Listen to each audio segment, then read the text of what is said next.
asosan ikkinchi tur sahrli diabet deb aytilgan odamlar aslida unaqa bo'lmaydi. Rost aytyapman, aslida unaqa bo'lmaydi.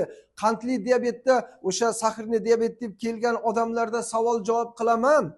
Agar sizda ham shunaqa holat kuzatilgan bo'lsa, sizni ham kimdir senda sahr bor, sahring baland deb aytgan bo'lsa, keling, yaxshi kayfiyatning o'zi hammasini joyiga solib qo'yadi. Bu oddiy gap emas.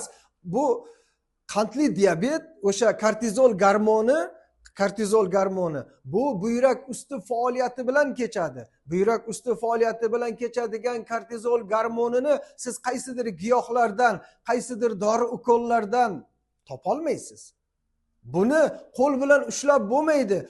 Avval aytganimdek, o'sha qo'l bilan ushlab bo'lmaydigan kasalliklarni qo'l bilan ushlab bo'lmaydigan narsalar bilan davolanadi. Kelsangiz juda ham yaxshi suhbatlar o'tkazamiz. Sizda o'sha qondagi qand miqdorining normada ekanligini, sizda hech qanday sahr yo'qligini bemalol isbotlab bera olaman.